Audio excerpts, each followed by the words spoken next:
잠깐 이 영상 끄지 마세요. 지금부터 제가 보여드릴 건 언론이 절대 정면으로 다루지 않은 우인성, 그 사람의 실체입니다. 여러분은 지금 이 판사를 어떻게 알고 계십니까? 김건희에게 징역 1년 8개월을 선고한 판사, 특검이 15년을 구형했는데 13년 4개월을 깎아준 판사, 3개 혐의 중 2개를 무죄로 만들어준 판사, 여기까지는 뉴스에서도 나온 이야기입니다. 그런데 말입니다. 이 판사가 선고 직전 법정에서 꺼낸 말이 있습니다. 고사성어까지 동원하면서 권력자든 권력을 잃은 자든 차별이 없어야 한다고 했습니다. 권력자이든 아니면 권력을 잃은 자이든 예외나 차별이 없어야 합니다. 근데 그 말이 끝나자마자 내려진 게 1년 8개월이었습니다. 말로는 원칙을 외쳤고 형량으로는 봐줬습니다. 이게 단순한 실수일까요? 판단 미스일까요? 오늘 이 영상을 끝까지 보시고 나면 여러분은 스스로 결론을 내리실 수 있을 겁니다. 이 영상에서 저는 지금까지 어디서도 이렇게 한 번에 정리된 적 없는 우인성의 민낯을 낱낱이 보여드립니다. 이 영상을 다 보고 나면 이 판결이 단순한 형량 논쟁이 아니라는 걸, 그리고 우인성이라는 판사의 실체가 무엇인지 명확하게 보이기 시작할 겁니다. 절대 중간에 끄지 마세요. 가장 충격적인 내용은 뒤에 있습니다. 그 전에 구독 버튼을 눌러 정치한 캔과 함께 권력의 실체를 끝까지 파헤쳐 주세요. 김건희 씨는 권력을 잃어서 원래는 죄가 없는데 권력을 잃어서 지금 뒤집어 쓰고 여기까지 끌려났다 이런 말이잖아요. 그런 그렇죠. 뉘앙스가 말이죠. 있죠. 그런 말이죠. 예. 저 판결은 깜짝 김건희도 놀랄 판결이에요. 그래서 그래서 이거 판결이라 말장난하는 거예요. 언어 유희. 저는 피고인 그 재판 형사 재판에서 선고하기 전에 저런 한 말씀 드리겠다 이렇게 하는 경우를 본 적이 없고 자기 변명인 것 같아요. 저게 자기 변명이고 부끄러운 변명이고 끝나고 나서 피고인한테 또 인사를 해요. 저 판사가. 저는 유죄 판결하고 나서 피고인한테 인사하는 재판장은 처음 봤습니다. 그러니까 저 판사가 굉장히 이상하다.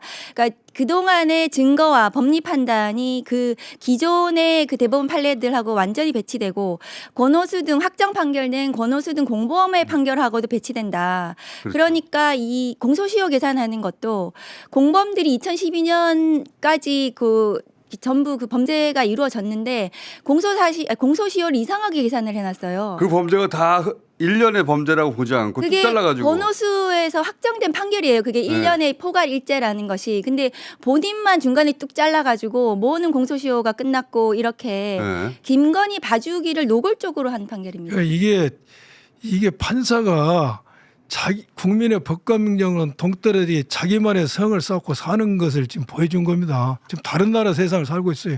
그런 법률은 회계 망치한 법률을 써가지고 사법부 개혁해야 돼요. 그러니까 우인성 판사대로 한다면 당선인 시절에 배우자는 얼마나 뭘 받아도 아무 죄가 안 되는 거예요. 그러니까요. 네, 뇌물을 당선인이라면. 할부로 주면 돼요. 그건 이제 청탁금지법도 안 되는 거고. 맞아요. 모든, 할부를 예. 줘서. 그 뇌물을 할부로 주면 되는 거예요. 그게 저런 판결은 있을 수가 없는 판결입니다. 예.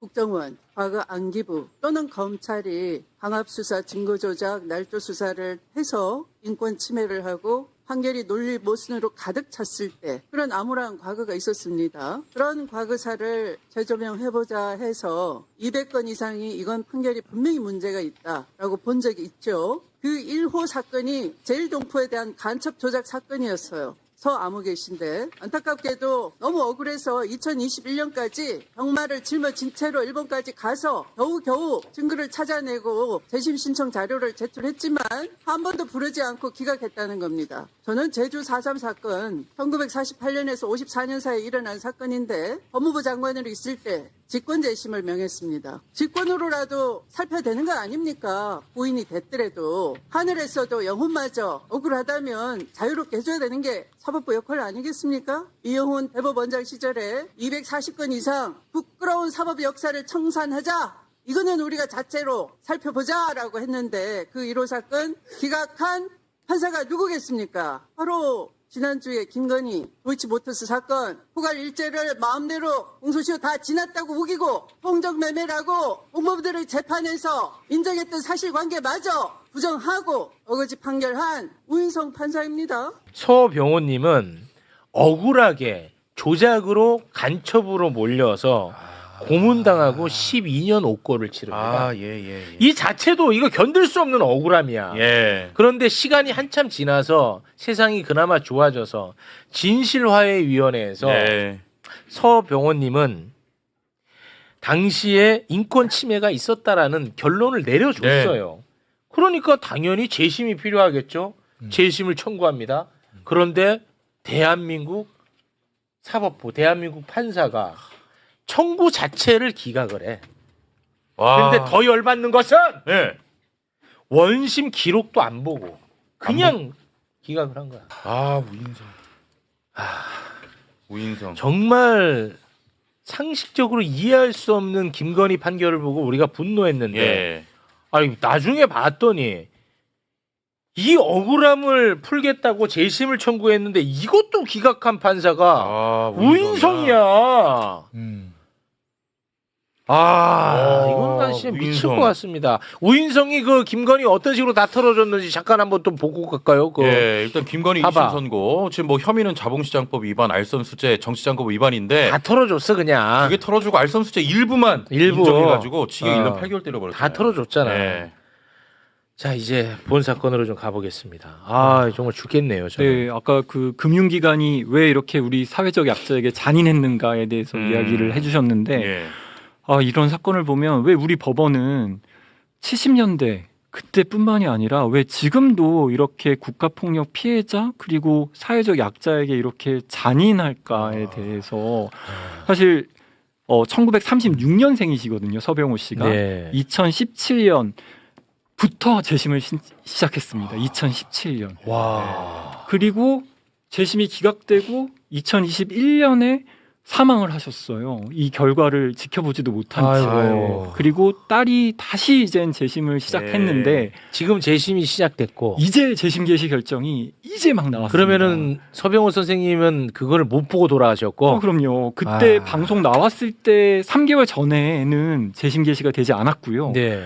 매불쇼 이후에 3개월 만에 기적 같은 변화가 있었고 재심 개시 결정이 탁 내려진 상황입니다. 이게 정말 너무나 드라마틱하고 와. 진작 좀 매불쇼에 나왔으면 사실 서병호 선생님이 살아생전에도 이 재심 개시를 보고 가실 수 있지 않았을까라는 너무 안타까운 그러면 마음인데. 결국은 그 전에 되지 않았던 재심, 지금 이제 개시가 됐는데 국민적 관심이 있고 없고의 차이밖에 더 있어요? 네, 맞습니다. 저희가 사실 저도 이게 10년째 이 사건을 계속 진행을 하다 보니까 또 중간에 당사자도 사망하고 너무나 무력감에 빠져 있는 상황이었는데 네. 또 매불쇼에서 관심 가져주시고 또 추미애 위원장님께서 또 뭔가 힘을 실어주시고 해서 이거 가만히 있으면 안 되겠다. 네. 법원은 절대 안 움직일 것 같다 해가지고 저희가 유족분들을 설득해서 법무부 장관에게 지휘 감독권을 좀 행사해 달라. 사실은 그 검찰청법의 지휘 감독권 아무 때나 행사되면 안 되고 네. 절제돼야 되지만 이런 사건에서 행사되지 않으면 언제 사실은 하는 거예요? 지휘 감독권은 아무 의미가 없는 거잖아요. 예. 아니 그래서 국가폭력 사건 아닙니까? 제 말이 그래서 네. 저희가 검찰청법 8조에 의해서 법무부 장관에게 지휘 감독권을 행사해 달라고 요청을 했어요. 그리고 나서 답변은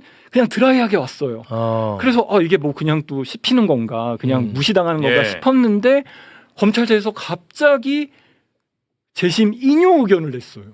지금까지 10년 동안 이 사건 재심은 기각돼야 된다라고 하는 게 검찰의 기본적인 입장이었는데 검찰의 입장이 바뀌었어요. 네, 갑자기 검찰에서 인용 의견이 나고 나서 보름 만에 재심 개시 결정입니다. 이 모든 것이 다 매불쇼의 이후에 일어났던 일련의 과정. 아니 뭐 저보다는 정성 호랑이 장관님이 또 힘을 써주셨나 보네.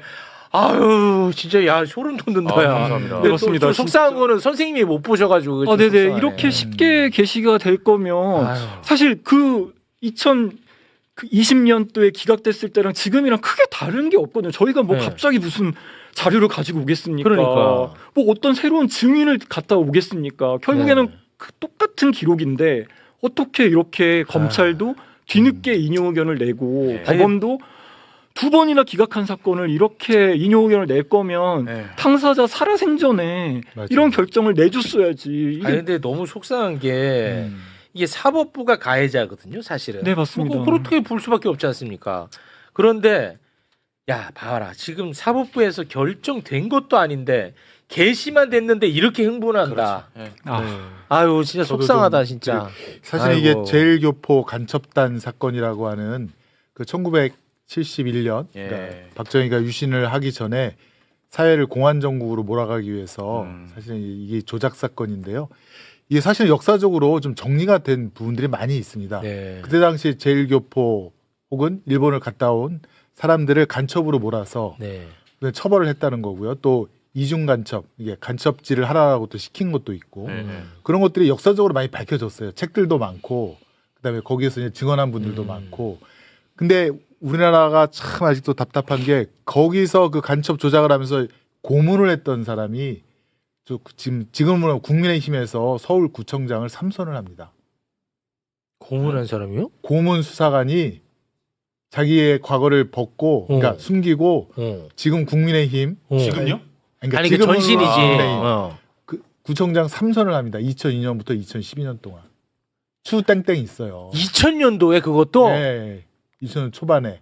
와. 근데 그 사람이 예컨대 그 고문을 당한 피해자들이 와. 이 추땡땡한테 내가 고문을 당했다라고 막 이렇게 양심 선언하고 비판하지 않겠습니까? 근데 네. 이 사람이 어. 자기는 피해갈 줄 알고 명예훼손이라든가 이런 거로 막 고소를 한 거예요. 이틀 막 고소했고. 네. 어. 근데 오히려 그 추땡땡이 명예훼손 무고로 실형을 선고받습니다. 아. 그러니까 이건 정리가 된 거예요. 네네. 추땡땡이라는 고문 수사관이 당시 제1교포 간첩 조작에 고문을 했던 수사관으로 증명이 된 거죠. 네. 그런 연장선상이거든요. 아니 근데 와. 이거를 그러니까 우인성 판사는 이걸 몰랐을 리가 없고 왜냐면 그런 판결이 있고 네네. 법원 내부에. 네. 그다음에 이거는 뭐 남영동 대검 분실이라든가 책만 봐도 다 나오는 거거든요. 또 제1교포 당했던 억울한 피해자들의 네. 어떤 그 기록들이 많이 남아 있습니다. 아니 그래서 저는 진짜 궁금한데 그러면은 재심 청구를 했고 우인성 판사는 어찌됐든 내가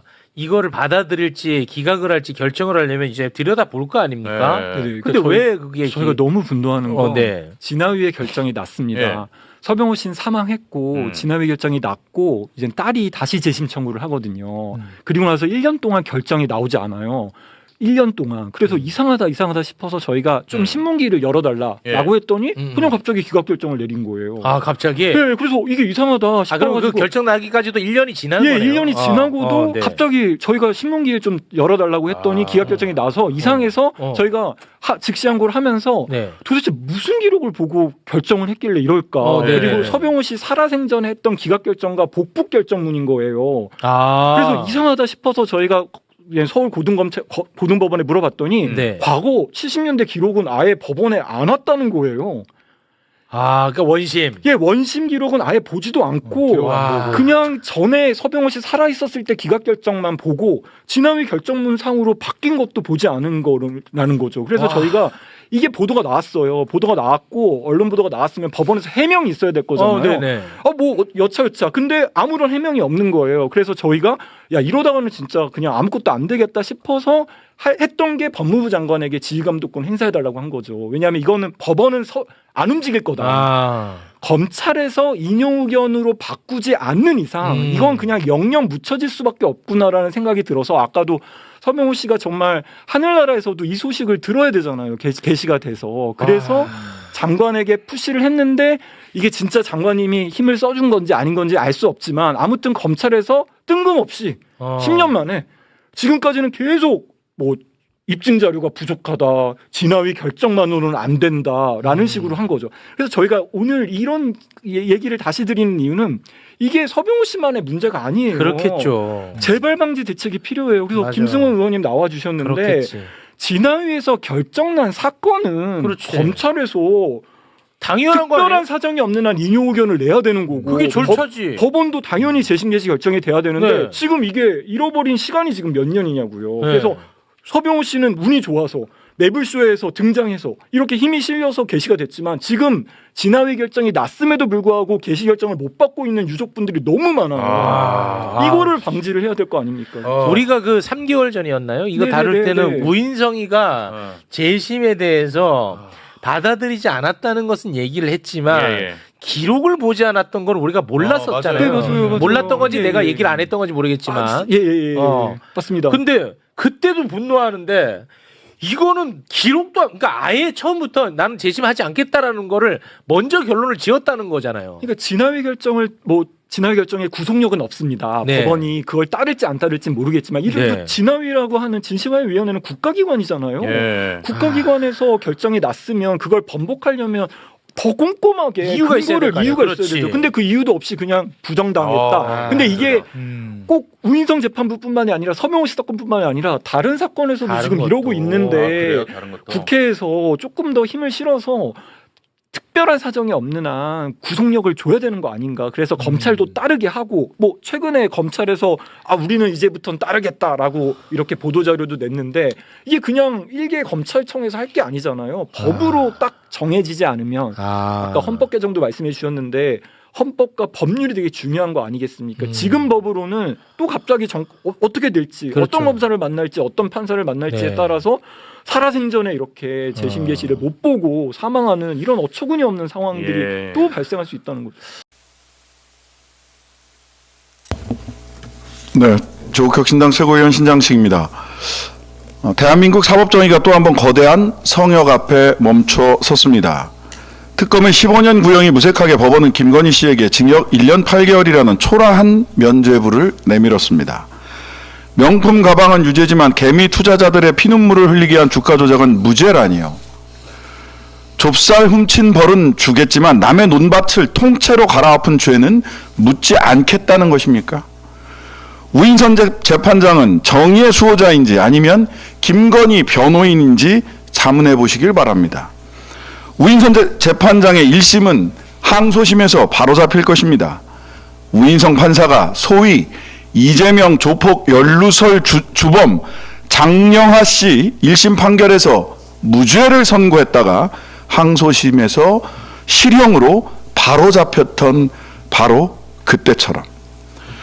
이번 판결로 명확해진 것도 하나 있습니다. 윤영호 전 통일교 본부장의 유죄 판결은 내란 정권의 추악한 정교유착을 증명합니다.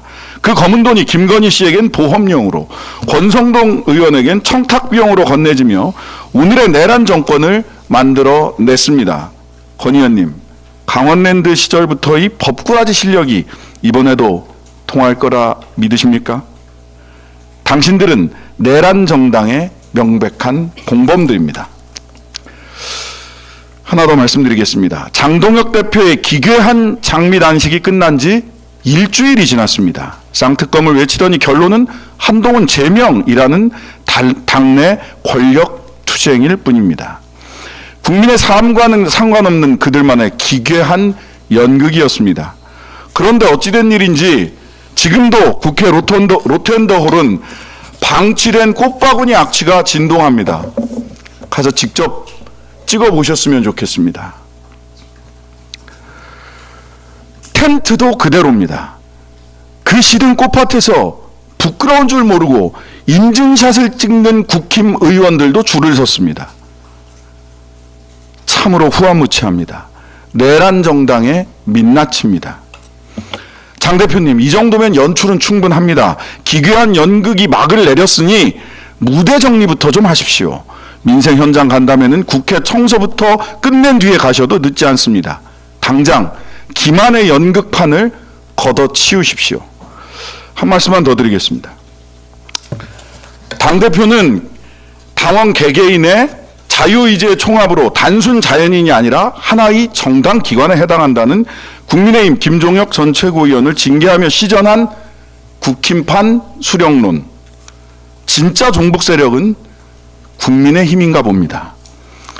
본인의 징계를 앞둔 한동훈 씨는 YS의 닭의 모가지를 비틀어도 새벽은 온다를 인용했습니다. 윤석열 검찰 독재의 공범이자 하수인이 어디 감히 민주주의를 논하고 스스로 새벽닭을 자처합니까? 치료 불능의 중증 자아 비대증입니다. 한동훈 씨, 당신이 비틀린 것은 악플러의 손모가지 아닌가요?